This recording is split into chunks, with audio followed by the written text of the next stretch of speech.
अस्सलाम वालेकुम dear student. आज हम जो टॉपिक पढ़ने जा रहे हैं वो एंगुलर मोशन है और एंगुलर मोशन हमारे सिंटैक्स के बुक में 4th चैप्टर के अंदर डिस्कस किया हुआ है। और इसके अंदर जो टॉपिक है हमारे पास angular displacement, angular velocity, angular acceleration और इनसे रिलेटेड कुछ इक्वेशंस हैं वो हम डिस्कस कर लेंगे, जिसको हम एंगुलर काइनेमेटिक्स कह सकते हैं। और इनके अलावा सेंट्रीपेटल फोर्स है, सेंट्रीफ्यूगल फोर्स है, ये कुछ टॉपिक डिस्कस करने हैं। ये जो टॉपिक हम पढ़ रहे हैं इनकी प्रैक्टिकल एप्लीकेशन भी होती है। जिस तरह से earth revolves around the sun, तो ये जो अर्थ मूवमेंट है around the sun, it is a kind of circular motion या एंगुलर मोशन, हम इसको नाम दे सकते हैं। और इसके अलावा इलेक्ट्रॉन का घूमना वो भी हमारे पास सर्कुलर मोशन का है एग्जाम्पल। या कोई भी पार्टिकल आप जिस तरह से रस्सी से कोई पार्टिकल बांध कर इसके बाद इसको अगर रिवॉल्व करें अपने हाथ से, तो वो भी हमारा सर्कुलर मोशन के एग्जाम्पल में आ जाता है।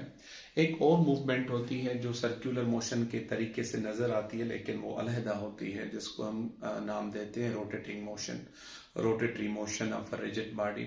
रिजिड बॉडी की जो मूवमेंट है वो इंशाल्लाह ताला नेक्स्ट लेक्चर में अपलोड कर लूंगा मैं। बाकी अभी जो हम पढ़ रहे हैं वो एंगुलर मोशन नाम दे दें या आप सर्कुलर मोशन। ये जो एंगुलर मोशन है ये भी प्रोजेक्टाइल मोशन के तरीके से 2 डायमेंशनल मोशन आ जाता है।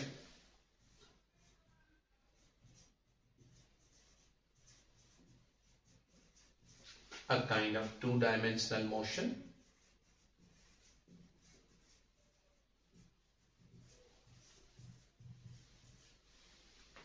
in which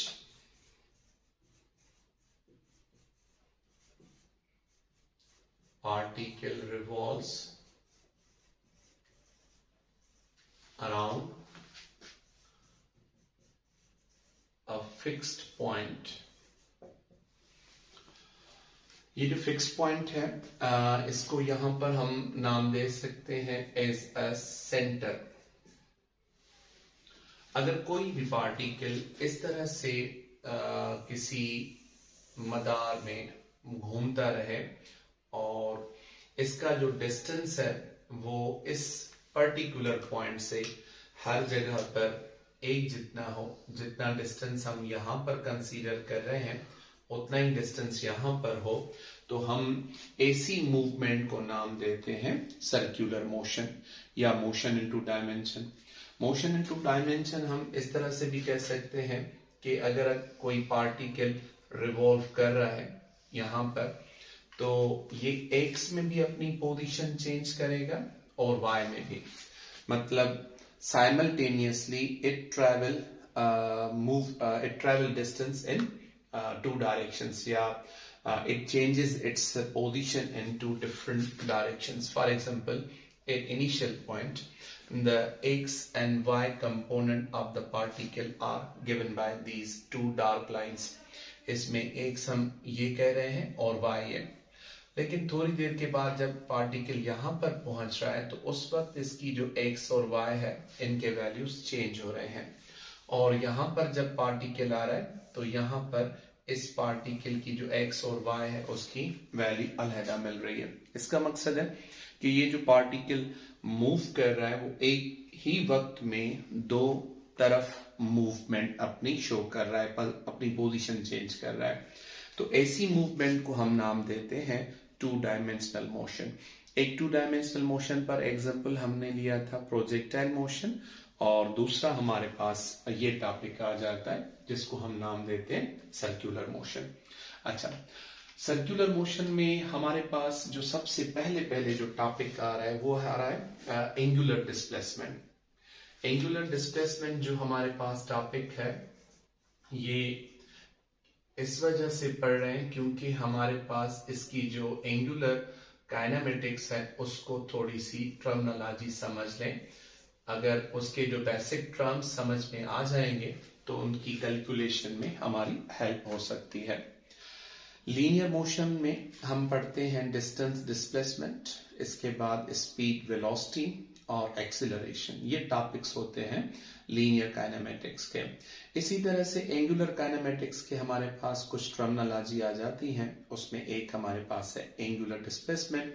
अगर ये बात समझ में आ रही है तो फिर आगे हमारे पास जो एंगुलर वेलोसिटी एक्सीलरेशन है वो थोड़े से टॉपिक आसान हो जाते हैं। अच्छा, आमतौर पर आपने डिस्प्लेसमेंट में देखा होगा कि अगर डिस्प्लेसमेंट में कोई पार्टिकल आपसे कुछ, मिसाल के तौर पर आप यहां पर खड़े हैं और आपसे कोई पार्टिकल यहां पर पड़ा हुआ है, तो ये इसका जो डिस्टेंस है यहां पर आप काउंट कर लेंगे एज अ x1। अच्छा, इस पर अगर किसी तरह से कोई और एजेंट फोर्स लगाए और ये ऑब्जेक्ट अपनी पोजीशन चेंज कर कर यहां पर आ जाए इस पर्टिकुलर पॉइंट पर, तो अब इसकी जो लोकेशन हमारे पास आ रही है वो x2 आ रही है। तो अब अगर आपको ये वैल्यू मालूम करना है कि हाउ मच चेंज आकर्स, तो यहां पर जो चेंज इन पोजीशन आई है वो आप मालूम कर सकते हैं एज x2 माइनस x1। इस फाइनल डिस्प्लेसमेंट से आप इनिशियल डिस्टेंस डिस्प्लेसमेंट माइनस कर लेंगे तो चेंज इन पोजीशन मिल जाएगी। लेकिन अगर आप किसी इस सेंटर पर खड़े हैं और इस पार्टिकल को आप यहां पर नोटिस कर रहे हैं इनिशियल पॉइंट ए पर, तो आपसे इसका जो डिस्टेंस है वो बन रहा है r। अगर ये मूविंग पार्टिकल है और मूव करते हुए यहां पर पहुंच रहा है, ये थोड़ा सा वर्टिकल डिस्टेंस यहां पर ट्रेवल कर रहा है, इस वर्टिकल डिस्टेंस को हम नाम देते हैं टेंजेंशियल डिस्प्लेसमेंट या लीनियर डिस्प्लेसमेंट आप कह सकते हैं। अब अगर यहां पर पहुंच रहा है तो ये पार्टिकल आपसे, डिस्टेंस तो इसने ट्रेवल की है, लेकिन जितना दूर आपको इनिशियल पॉइंट ए पर मिलेगा उतना ही दूर आपको बी पॉइंट पर मिलता है। मतलब इस पार्टिकल की जो आपसे दूरी है ए पॉइंट तक, उतनी ही दूरी आपकी इससे बी पॉइंट तक है, मतलब सेम ही डिस्टेंस मिल रहा है। इसका मकसद है कि ये टर्म हम लीनियर डिस्प्लेसमेंट की तरीके से डिफाइन नहीं कर सकेंगे, जिस तरह से लीनियर डिस्प्लेसमेंट में हम करते हैं कि कोई ऑब्जेक्ट हमसे कितना दूर गया या कितना नजदीक आया तो हम फाइनल में से इनिशियल माइनस करके ले लेते हैं, ये लीनियर डिस्प्लेसमेंट के लिए। लेकिन यहां पर पार्टिकल ने जो थोड़ा सा डिस्टेंस ट्रेवल किया है वो डिस्टेंस यहां पर ट्रेवल हुआ तो है, लेकिन ये हमें यहां से डिस्टेंस एक्चुअली मालूम नहीं हो रहा कि कितना डिस्टेंस ट्रेवल हुआ है। तो इसको हम मेजर कर सकते हैं बाय मेजरिंग दिस एंगल। इस केस में जो हमारे पास ये एंगल बीच में बन रही है, इस एंगल का नाम रखते हैं हम एंगुलर डिस्प्लेसमेंट। अगर एंगल की हम डेफिनेशन ले लें तो एंगल के लिए जो हमारे पास डेफिनेशन आ जाती है वो हमारे पास होती है आर्क लेंथ अपॉन रेडियस। अच्छा, कोई भी एंगल जो हमें मालूम करनी होती है तो उसमें हम क्या करते हैं, the side opposite to theta divided by adjacent theta. तो यहां पर हमारे पास जो ये डिस्टेंस आ रहा है जिसको हम लीनियर डिस्टेंस नाम दे रहे हैं, that is represented by S, और इसको हम नाम देते हैं आर्क लेंथ। आर्क क्यों कह रहे हैं, क्योंकि हमारे पास एक डिस्टेंस होता है लीनियर इस तरह से, और आर्क वो इस तरह से बनता है, मतलब जिस तरह से हम आर्क एरो कहते हैं तीर कमान, तो कमान के जैसा जो डिस्टेंस है वो यहां पर बन रहा है, तो इस वजह से हम यहां पर इसको नाम देते हैं आर्क लेंथ। अब अगर थीटा का वैल्यू हम यहां पर इस आर्क लेंथ से लें तो एस अपॉन आर के बराबर आ जाएगा। यहां पर हमारे पास ये जो आर है वो वेक्टर है, और यहां पर जो थीटा है वो भी हमारे पास एक वेक्टर क्वांटिटी में आ रही है। तो यहां पर जो हमारे पास एंगुलर डिस्प्लेसमेंट मिल रही है, उस एंगुलर डिस्प्लेसमेंट का फार्मूला हम क्या ले रहे हैं, आर्क लेंथ अपॉन रेडियस। अच्छा, angular displacement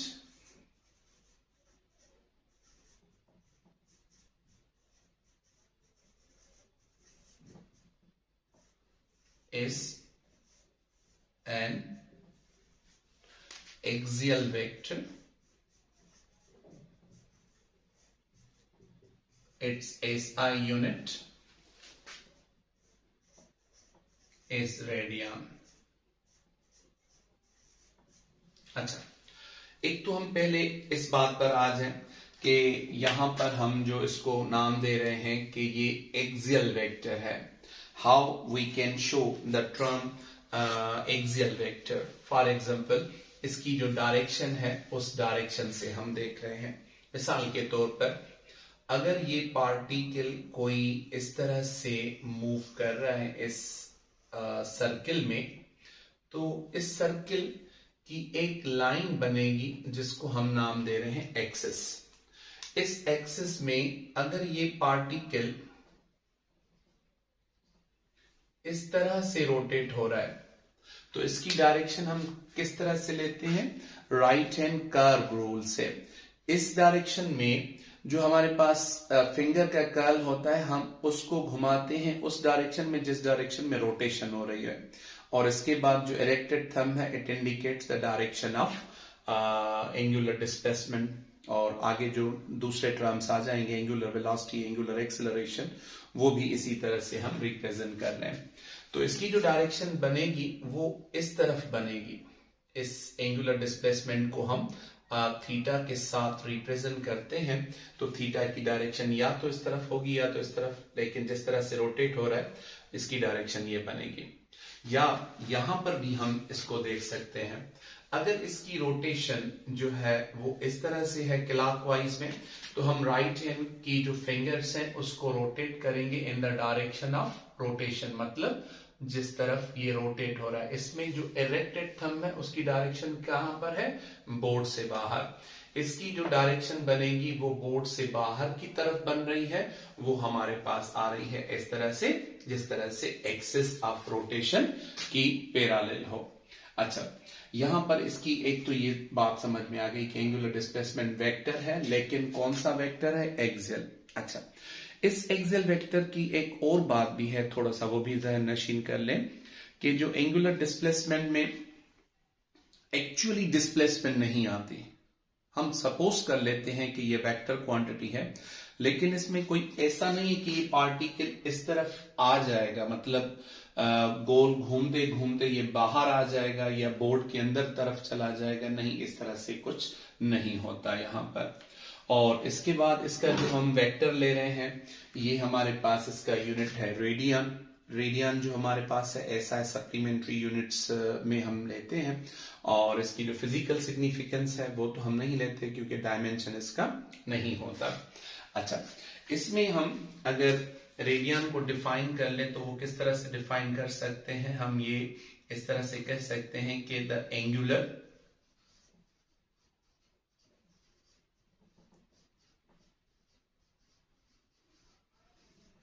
displacement is said to be 1 radian when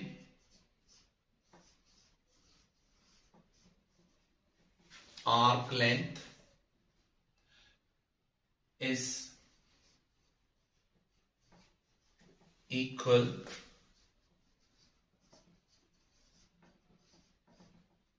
to the radius. अगर यहां पर इस सर्किल के अंदर जितनी आप इसकी रेडियस ले रहे हैं, अगर इतना ही पार्टिकल यहां पर आर्क लेंथ बना रहा है, तो ये एस और ये आर्क आपस में बराबर है, तो यहां पर जो एंगुलर डिस्प्लेसमेंट बनेगी that is equal to 1 radian. 1 radian तब बनता है जब हमारे पास ये दोनों बराबर हों. ये हम इस इक्वेशन से भी समझ सकते हैं. Theta becomes equal to 1 when these two factors have same values. For example, this arc length is equal to 10 meter and this radius is again equal to 10 meter. So 10 upon 10, 1. 100 upon 100, again 1. 1000 upon 1000, 1. 0.1 divided by 0.1 again 1। तो इसका मकसद है अगर ये दोनों एक जैसे होंगे उसी वक्त इसका जवाब जो हमारे पास मिलेगा वो 1 मिलेगा, दूसरी कंडीशन में ये नहीं आ सकता। अच्छा, इसके बाद ये जो एंगुलर डिस्प्लेसमेंट हमारे पास आ रही है, इस एंगुलर डिस्प्लेसमेंट का एक लीनियर क्वांटिटी से जिसको हम नाम देते हैं आर्क लेंथ या टेंजेंशियल डिस्प्लेसमेंट, उसके साथ भी इसका एक रिलेशनशिप आ रहा है। उसको हम इस तरह से कर सकते हैं, यहां पर ही लिख रहे हैं, यहां पर S is equal to theta cross R. इसका मकसद है कि theta angular displacement and radius या पोजीशन वेक्टर यहां पर कह लें आप, इन दोनों की जो क्रॉस प्रोडक्ट है that is equal to linear displacement S. तो यहां पर हमारे पास जो क्रॉस प्रोडक्ट आ रही है इस थीटा और आर की, इसको हम नाम देते हैं एज ए टेंजेंशियल डिस्प्लेसमेंट। अब ये जो टेंजेंशियल वाला वर्ड है ये हम किस तरह से डिफाइन कर लें?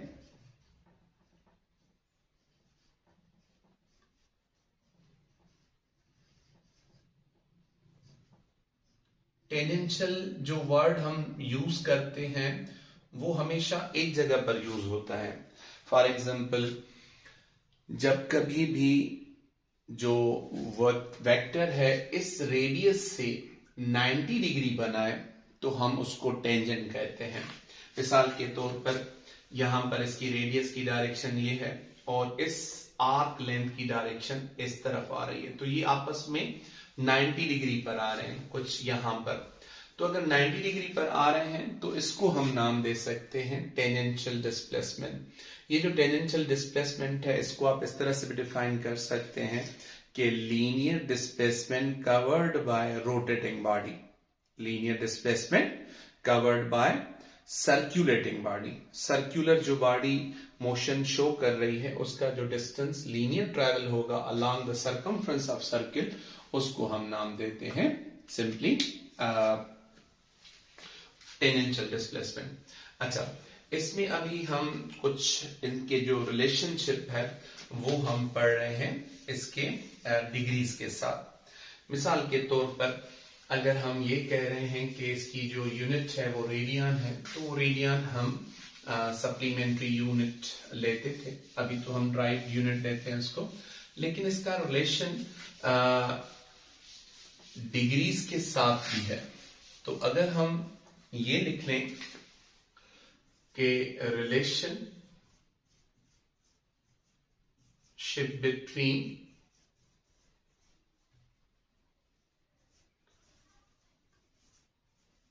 Degrees and radian,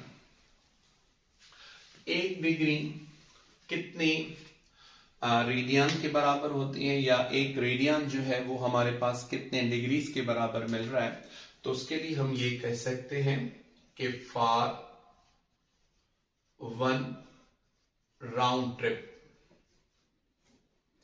S is equal to 2 pi R and theta is equal to 360 degree.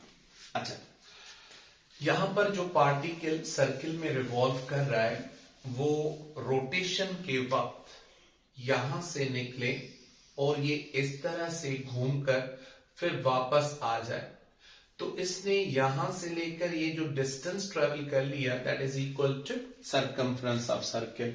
वो आर्क लेंथ जो है वो हमारे पास 2 पाई आर के बराबर आ जाएगा। और यहां पर सेंटर पर जो एंगल बनेगी इसके घूमने से, वो एंगल थीटा जो बराबर होगी वो 360 डिग्री के बराबर। तो ए हम बराबर ले रहे हैं 2 पाई आर और जो थीटा हम ले रहे हैं वो 360 डिग्री के बराबर। अच्छा, then S is equal to theta upon R will be, S का जो वैल्यू है वो हम लिख सकते हैं एज 2 पाई आर, और इसका जो वैल्यू है हमारे पास जिसका नाम हम इसका जो वैल्यू है वो मैंने फार्मूला में थोड़ी सी एरर कर ली, theta is equal to S upon R. Theta का जो वैल्यू है वो हमारे पास क्या आ रहा है 360 डिग्री, और एस का जो वैल्यू आ रहा है वो 2 पाई आर, और इसका वैल्यू हमारे पास आर के बराबर। अच्छा, थीटा एंगुलर डिस्प्लेसमेंट है, टेंजेंशियल डिस्प्लेसमेंट, और ये रेडियस। अच्छा, ये जो थीटा है ये हमने ऊपर लिखा है for one round trip is equal to 360 degree, और एस का जो वैल्यू है वो 2 पाई आर। अब यहां पर आर में कैंसिल हो रही है, यहां पर हमारे पास जो इसका आंसर आ रहा है 360 degree is equal to 2 pi radian के बराबर आ रहा है। अच्छा, अब अगर इसको फर्दर इसको सिंप्लीफाई कर लें तो हमारे पास इसका जो आंसर आ जाएगा वो क्या होगा, 2 की अगर टेबल कॉमन पढ़ लें तो हमारे पास आ रहा है कुछ इस तरह से 180 degree is equal to pi radian, या 1 डिग्री का ले ले वैल्यू हम pi upon 180 radian, and 1 radian is equal to 180 upon pi degree के बराबर। 1 डिग्री में कितने रेडियंस आ जाते हैं, पाई अपॉन 180, और 1 रेडियन में कितनी डिग्रीज आ जाती हैं, 180 अपॉन पाई। पाई का वैल्यू हमारे पास गिवन है 3.14 के बराबर होता है। अगर इनको सिंप्लीफाई कर लें तो 0.0174 रेडियन के बराबर, और 1 रेडियन जो हमारे पास आ रही है वो 57.3 डिग्री के बराबर इसका जो वैल्यू है वो हमें मिलता है।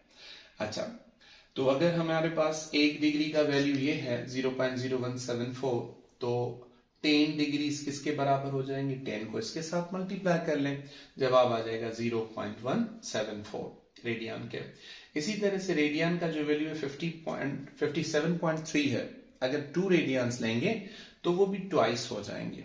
तो ये हमारे पास ये दोनों फैक्टर्स हैं, ये कन्वर्जिंग फैक्टर्स हैं, ये दोनों कन्वर्ट करने में हेल्प कर लेंगे आपकी।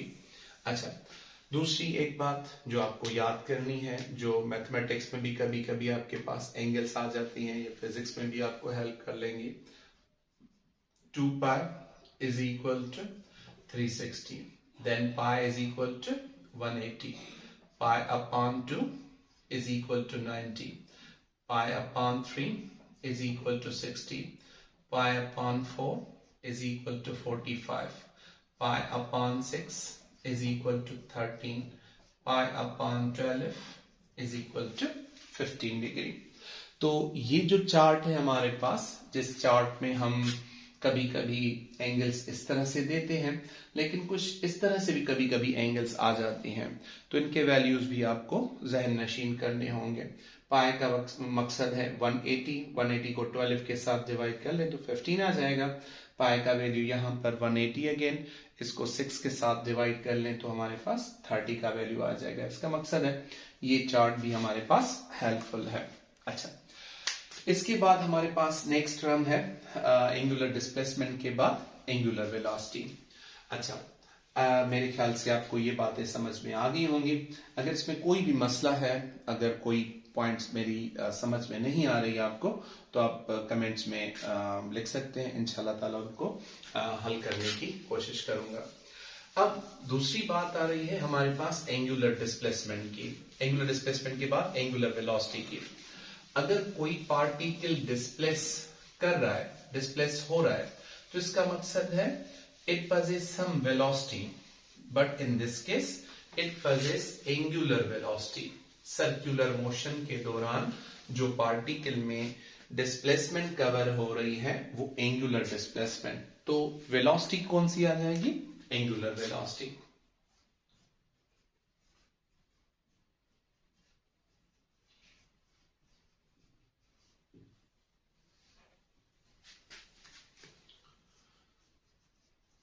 Angular displacement covered by a body per unit time।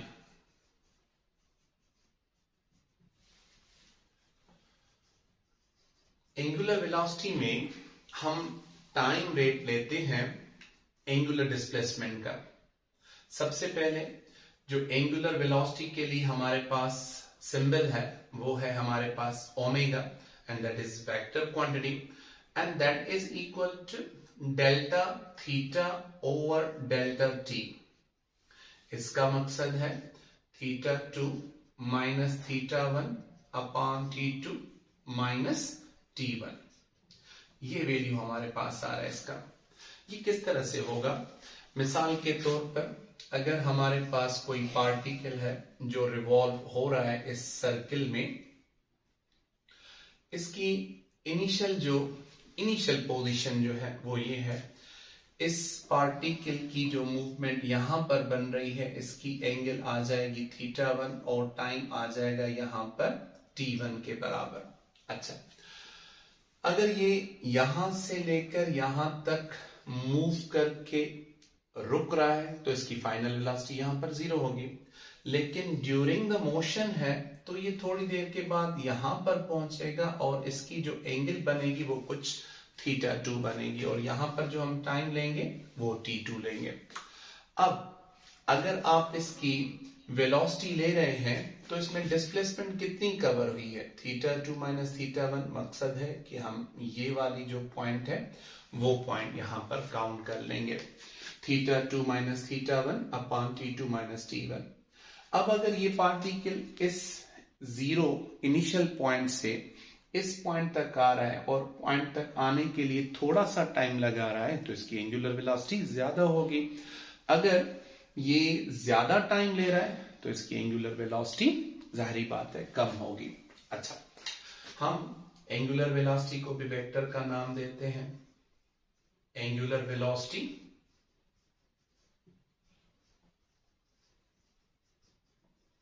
is an axial vector.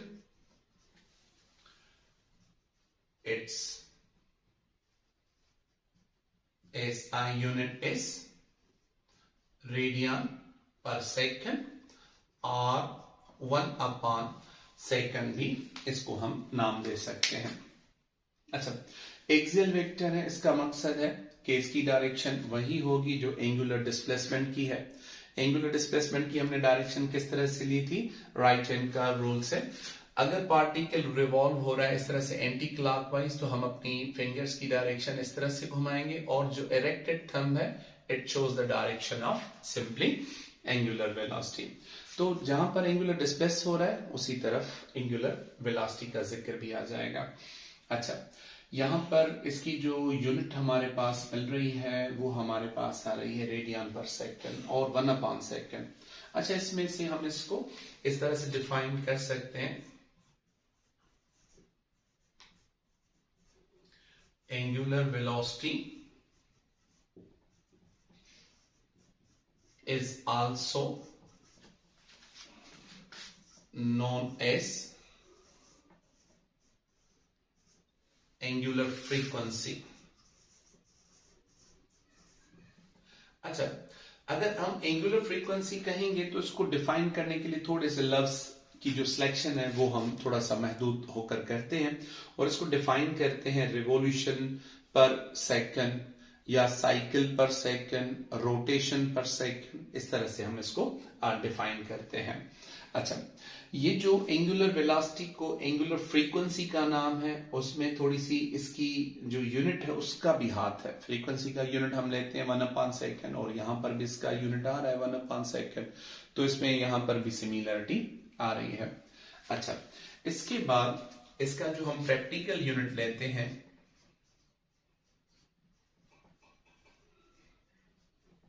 Practical unit of angular velocity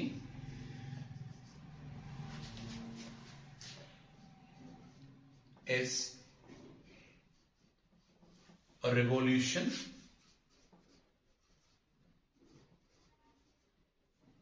per minute।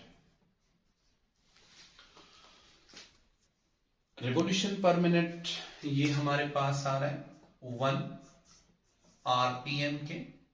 एक रिवोल्यूशन में 2 पाई रेडियन आ जाते हैं, और 1 मिनट में 60 सेकेंड्स।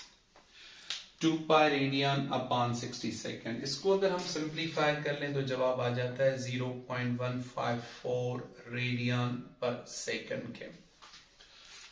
जब भी हम गाड़ी की जो मूवमेंट होती है उसको हम काउंट करते हैं, उसके जो व्हील की जो रोटेशन होती है वो रिवॉल्यूशन पर मिनट में काउंट होती है। और इसके अलावा अगर हम ग्राइंडर, जूसर, वॉशिंग मशीन, पखे ये हम लेते हैं तो वहां पर भी इसका यूनिट आरपीएम ही देखते हैं। तो आरपीएम काउंट करते हैं, ये दोनों यूनिट बढ़ जाते हैं। Radian is a small unit, also second is small one. So इनको थोड़ा सा बड़ा बड़ा करके लिखते हैं, radian RPM revolution per minute. वैसे हम अगर देखें तो RPM is a small unit because its number is large, but in this case radian per second में नंबर स्मॉल होता है। हमें पहले पता है जिसका नंबर बड़ा होता है उसका यूनिट छोटा होता है, और जिसका नंबर छोटा होता है उसका यूनिट ऑटोमेटिकली बड़ा हो जाता है।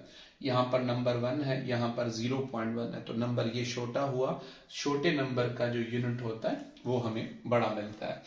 अच्छा, आरपीएम की जो कन्वर्जन है वो हमने थोड़ी सी इसकी देख ली।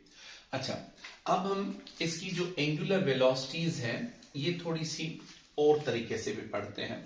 कौन कौन सी जो चीजें हैं वो रिवॉल्व करती हैं। एक हमारे पास जो है वॉल क्लॉक, उसमें हमारे पास 3 निडल्स हैं। एक जो हमारे पास है second hand, minute hand and hour hand. इनकी जो एंगुलर स्पीड है वो हम किस तरह से कैलकुलेट कर लें। मिसाल के तौर पर पहले हम सेकंड की बात कर रहे हैं, इसके बाद हम मिनट की बात कर रहे हैं, और इसके बाद 1 आवर उसकी बात कर रहे हैं। जब वॉल क्लॉक की जो सुई है वो मूव करती है सेकंड हैंड की, वो 12 से इस तरह से होकर ये जो चक्कर अपना पूरा करती है, तो इसको चक्कर को पूरा करने में 2 पाई रेडियन कंप्लीट कर लेगी, because in 1 circular trip there are 2 pi radian 6.28। तो इसकी जो एंगुलर डिस्प्लेसमेंट होगी वो तो 2 पाई होगी। अच्छा, टाइम कितना लग रहा है, उस टाइम को अगर हम रिकॉर्ड कर लें तो इट टेक्स 60 सेकेंड्स। तो इसकी जो रफ्तार है वो कितनी है, 2 पाई अपॉन 60 रेडियन पर सेकेंड। इसके बाद है मिनट हैंड। अब ये जो मिनट हैंड है वो अपना जो चक्कर है पूरा वो कितनी देर में करता है, उसको हम नाम देते हैं 2 पाई अपॉन रेडियन, तो अगेन यूनिट आ जाएगा, but in this case it takes how much time, 12 hours. So हम यहां पर लिखेंगे 2 pi upon 12 radian per hour. इसका मकसद है कि इसकी जो रफ्तार है वो स्लो है। ये जो मिनट हैंड है, मिनट हैंड, अच्छा 12 आवर नहीं, ये 1 घंटे में चक्कर पूरा करता है, तो यहां पर हम लिखेंगे 3600 सेकेंड्स। सॉरी बेटा, ये मिस्टेक हो गई। 2 pi upon 3600 seconds. Minute hand जो अपना चक्कर पूरा करता है वो 1 घंटे में चक्कर पूरा करता है। अच्छा, W आवर वो हमारे पास जो है वो 12 आवर्स में कंप्लीट करता है। इसका मकसद है कि हम उसको इस तरह से लिख सकते हैं कि 2 pi upon 12 radian per our. ये हमारे पास इसकी जो वैल्यू है वो आ रही है angular velocity of hour hand. अच्छा, इसके बाद अगर आप खुद मालूम करना चाहें मून की, कि मून की रफ्तार कितनी है, तो हम लिखेंगे W moon is equal to 2 pi. अच्छा, जो मून की सर्कुलर ट्रिप है अराउंड द अर्थ वो कितने दिनों में चक्कर पूरा करती है, 27.3। तो उसकी जो स्पीड हम लिखेंगे वो हम डेज में लिख रहे हैं, इनको सिंप्लीफाई करेंगे तो बड़ा नंबर आ जाएगा। याद करने के लिए मेरे ख्याल से ये सही है, 2 पाई अपॉन 27.3 रेडियन पर डेज। अच्छा, अर्थ अपने चक्कर जो घूमती है, मतलब जिसकी वजह से दिन और रात बनते हैं, तो उसका अगर आप एंगुलर वेलोसिटी ले लें तो उसका जवाब आ जाता है 2 pi upon 24 radian per our. तो ये कुछ एंगुलर वेलोसिटीज हैं। इनमें एक सिमिलरिटी है जो आपको हेल्प करेगी सब वैल्यूज को याद करने के लिए, वो ये है कि all takes one round trip 2 pi और हर जगह पे 2 पाई है। इसके बाद आपको क्या सिर्फ याद करना है या मालूम करना है कि how much it takes time, वो टाइम काउंट करना है।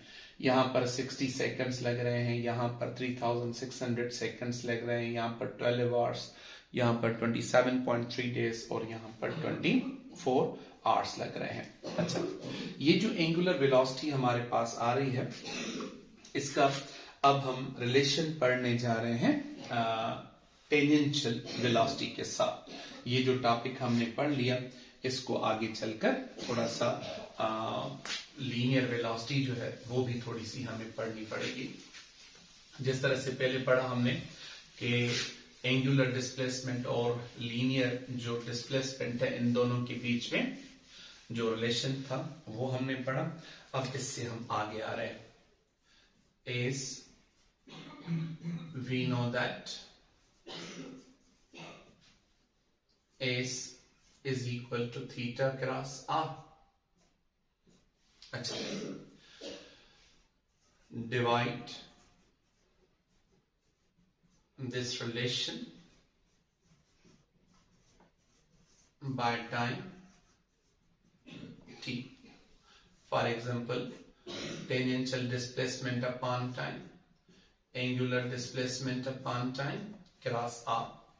डिस्प्लेसमेंट अपॉन टाइम का वैल्यू क्या आ जाएगा, जो वैल्यू है वो क्या आ जाएगा, linear displacement covered by body per unit time is equal to tangential velocity, इसको हम vt लिख रहे हैं, angular displacement upon time angular velocity cross r। ये क्रॉस प्रोडक्ट में हमारे पास आ रही है। ये जो टेंजेंशियल वेलोसिटी है ये बराबर हमारे पास किसके मिल रही है, angular velocity omega multiply by R. जिस तरह से मैंने पहले कहा कि ये पोजीशन वेक्टर की बात हो रही है।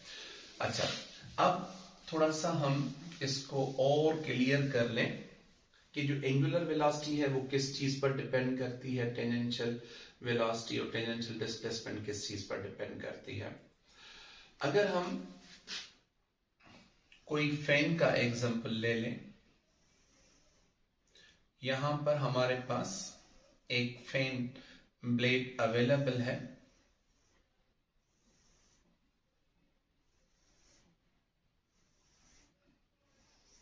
अच्छा, इस फैन के ब्लेड पर हम 3 मुख्तलिफ पॉइंट्स ले रहे हैं, ए, बी और सी। ये जो तीनों पॉइंट्स हैं ये एक लाइन पर अवेलेबल है।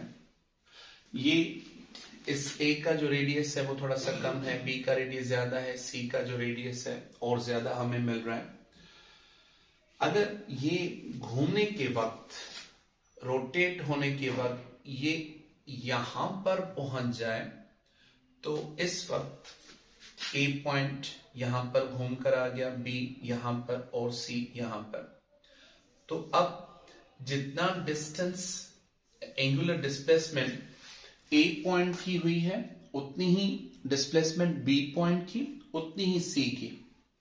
अच्छा, ये हम क्यों कह रहे हैं, ये इस वजह से हम कह पा रहे हैं क्योंकि इन दो लाइंस के बीच में जो एंगल आ रही है वो हम काउंट करते हैं। तो इन दोनों लाइंस के बीच में जो एंगल है वो सेम ही है। इसका मकसद है कि angular displacement covered bye A point is equal to the angular displacement covered by B point and angular displacement covered by C point. In this case, all particle have covered same angular displacement. अच्छा, इसके बाद time किसको कम लगेगा यहां से यहां तक पहुंचने में, A पॉइंट पहले पहुंचेगी या C पॉइंट। तो अगर हम फैन की बात कर रहे हैं तो फैन में जो हमारे पास ब्लेड होता है वो रिजिड होता है ना, तो ये जो रिजिड पार्टिकल है ये एक ही साथ निकलेंगे और एक ही साथ पहुंचेंगे। इसका मकसद है यहां तक पहुंचने के लिए इनको टाइम भी सेम लगता है। अगर टाइम भी सेम है, एंगुलर डिस्प्लेसमेंट भी सेम है, तो हम ये कह सकते हैं कि एंगुलर वेलोसिटी आल्सो सेम। तो हम यहां से लिख सकते हैं angular velocity of A is equal to angular velocity of B is equal to angular velocity of C. सब पार्टिकल की जो एंगुलर वेलोसिटी है वो सेम है। अच्छा, वो सेम क्यों है, आप इसको और भी क्लियर कर ले। Theta A is equal to theta B is equal to theta C, और इसके अलावा ये भी लिख लें कि T A is equal to T B is equal to T C. तो जो टाइम लग रहा है वो भी सेम लग रहा है, एंगुलर डिस्प्लेसमेंट भी सेम है, एंगुलर वेलोसिटी भी सेम है। अब बात आ जाती है टेंजेंशियल वेलोसिटी की।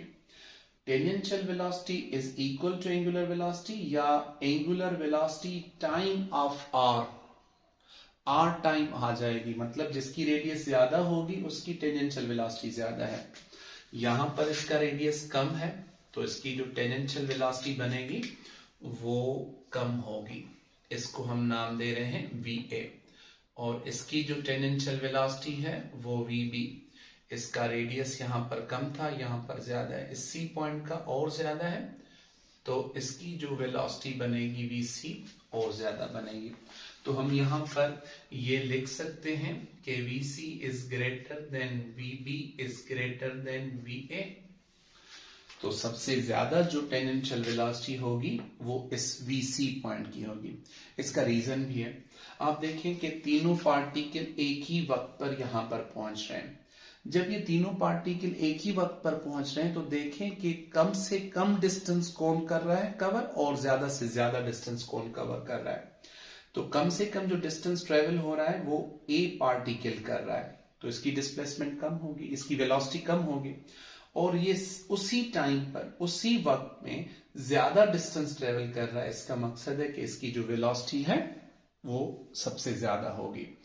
तो हमारे पास जो टेंजेंशियल वेलोसिटीज हैं उनके जो वैल्यूज होंगे वो पॉइंट टू पॉइंट सबके चेंज होंगे, लेकिन एंगुलर वेलोसिटी एंगुलर डिस्प्लेसमेंट सब पार्टिकल की वो सेम अमाउंट में आ जाती है। अच्छा, ये अब हमारे पास जो टॉपिक था एंगुलर वेलोसिटी का वो हम मुकम्मल कर रहे हैं। इसके बाद जो हमारे पास नेक्स्ट टर्म आ रहा है वो हमारे पास